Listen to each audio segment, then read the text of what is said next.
Hello，大家好，我是 Candy。今天呢，我要给我的车更换防倾杆的小连杆。那在之前有期视频里呢，我更换过我这个车的防倾杆。当时呢，我没有更换我的小连杆，因为我感觉它的状态还可以，没有马上更换的必要。但开了一段时间下来呢，我感觉它已经有一定磨损了，所以呢，我决定要更换我的小连杆。那这次我不光更换后面，我前面也一起更换。所以在今天视频中呢，我会讲解防倾杆的小连杆在车上的作用，并且展示应该如何更换。同时，我也会来说说你的小连杆坏了或者有磨损，你在驾驶的时候会有什么样的感觉，听到什么样的声音，这样呢，你就知道你需不需要更换你的小连杆了。那好了，话不多说，下面就让我们开始吧。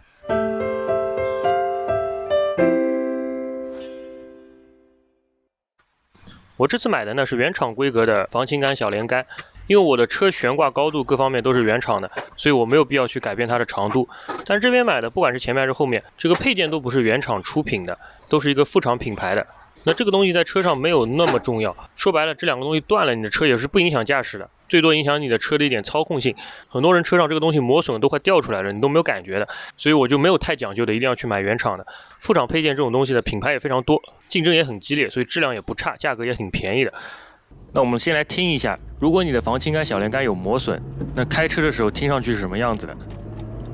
现在暂时还没有声音，但是现在准备仔细听我减速的时候，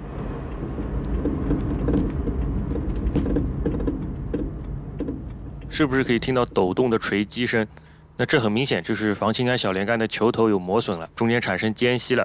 那这里从视频上听起来，这些敲击声好像很清脆，但实际坐在车里，这个声音听起来应该更加闷一点，有点像你拿一个橡胶锤轻轻地敲打一块很大的木门的那种感觉。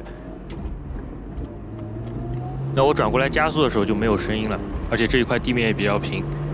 等我达到匀速巡航的时候，这些敲击声又会回来了。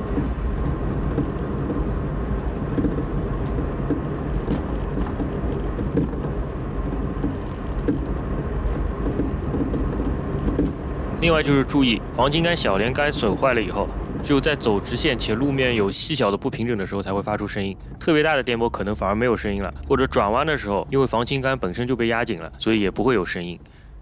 或者如果你的车靠在上面用力摇晃左右的话，然后你会听到嘎哒嘎哒的声音，那这也可以证明你悬挂防倾杆的小连杆已经有磨损了，已经有间隙了，需要更换了。那你可以从声音的后面或者声音的前面来判断是前轮的还是后轮的出现问题，这也是一个比较直观的判断方法。那接着呢，我就直接开始安装了。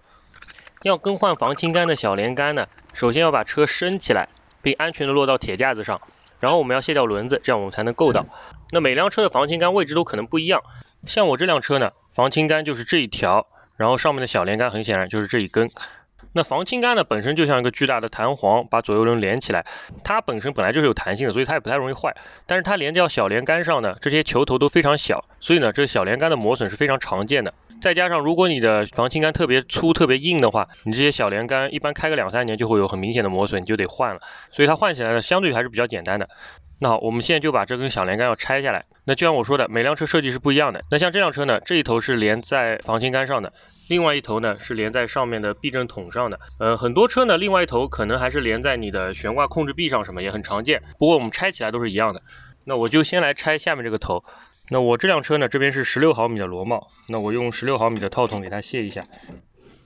好，现在看到问题没？我在卸这个螺帽的时候，这边也跟着一起转了，那我们就卸不下来嘛，因为这两边一起转了，我这个螺帽怎么从这个螺丝上卸下来呢？那这个时候呢，要看你小连杆的设计了。像我这边呢，可以看到这边也是有6角形的，所以这边我可以拿个扳手给它锁住。那我这个车这边是17号的，我就拿个17号扳手给它锁住，然后这样子我才能继续转这个螺帽，把这个螺帽给松下来。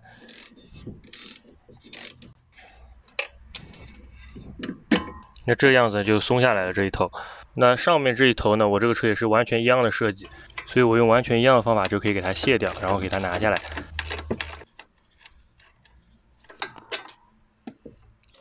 这边我们来看一下啊，像我这个小连杆的设计是这个样子固定的，所以这边呢有一个东西可以夹住它，然后拧这边。那有些小连杆的球头呢，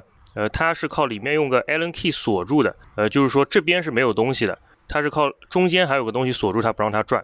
那我拿个悬挂的控制臂的这个球头，其实也是球头，稍微大一点，但是原理一样，有些车的小连杆上也会有这样的设计，像这边是什么也没有的。那像这种情况呢，就是里面你要塞个东西把它固定住，这样可以防止整个东西一起转，有可能是梅花的，有可能是六角形的内六角的。然后外面你再拿个扳手去转这个螺帽，把它松下来，道理跟这个差不多，只是上紧的方式不一样。那另外呢，就是看我这个小连杆为什么要换呢？为什么可以听到一些噪音呢？很显然就是因为这个胶套已经破了，然后里面就会进灰尘，进灰尘以后呢，小连杆就会有磨损，里面的金属球头就会越磨越小，然后呢就会有间隙，你开的时候会有咣当咣当的声音。那如果你遇到这种情况，这个小连杆就肯定要更换了。当然了，如果像我另外一头，像这个胶套看上去没有破，但没有破呢，因为这个球头非常小，所以呢也是很容易磨损的。就算你有时候看到这个胶套都没有破，没有进灰尘，这个球头可能也可以动，那说明里面也磨损得很严重了。当然了，如果这些球头里面非常紧，没有间隙，没有动的，胶套也没有破，那就说明你的小连杆是个很好的状态。那不管怎么说呢，我今天这边肯定很明显的就坏掉了，所以说我肯定要给它换掉。那我们把旧的和新的放在一起做一下简单的对比吧。那因为这个不是原厂，这个球头稍微大一点，那肯定也会更加耐磨一点，寿命能稍微长一点。这个东西也不是说专车专用的，只要长度基本上符合，很多车上的都是可以互换的。更重要的就是我刚才说的那一点，这件正好拿出来我才发现，像我这个呢，就是靠里面有个梅花的东西在锁住它转外面的，另外一侧是没有东西夹住的。不像原厂这个另外侧有东西夹住，然后再靠个螺帽锁住，也挺好。既然是一个不一样的设计，我就给大家看看这个样子应该怎么装。这个其实也没什么好多说的，就是根小连杆嘛。那我现在就把它装上。那我先把它上面一头给挂上，并先套上螺帽。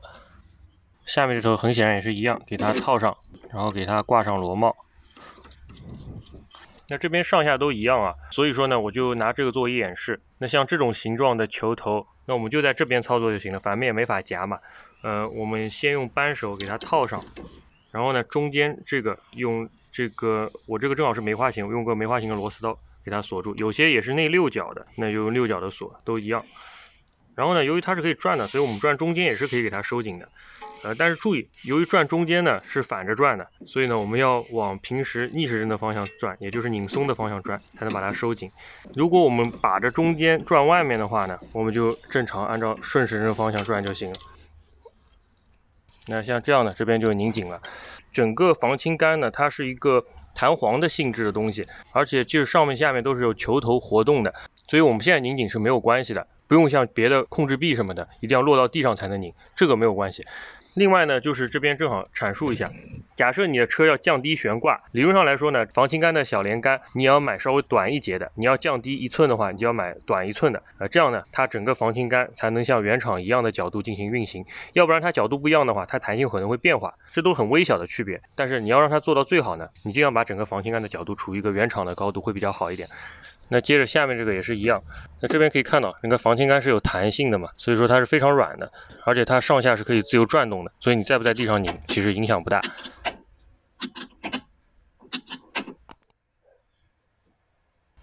好了，那下面这侧也上紧了，这样呢我们这边就装完了。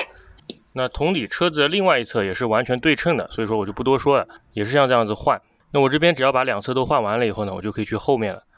我这个车的后防倾杆大家已经很熟悉了，刚换过一根。那防倾杆上的小连杆呢，当初没有换嘛，其实从视觉角度上看，现在还可以。但是我不知道为什么会有怪声音出来，可能是因为我的防倾杆变硬了以后，以前不是很明显的磨损，现在听上去就非常明显。那这边这个螺丝之前也看过怎么卸，那我为什么没有再买原厂的小连杆呢？这边有个原因就是它设计。首先它是靠这边锁的，不是靠里面拿个内六角锁的结构的，所以说这边要拿个扳手夹住才能转这个。它这边这个夹的结构啊，边上还有这个一个圆的沿，所以说非常薄的东西才能卡进去，像正常的扳手这么粗根本是卡不住的，所以非常麻烦。还好我有这个薄的这个片可以卡在这儿，所以我还能稍微卸一下这个。但总体来说这个设计还是挺山寨的。那我先把这个螺帽给松掉。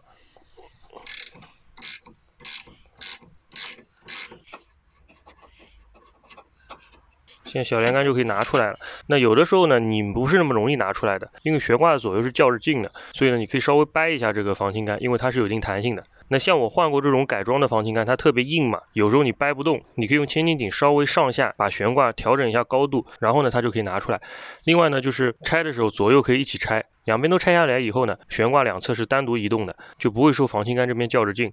下面这边它是一个13毫米的螺栓，我也用扳手给它松了。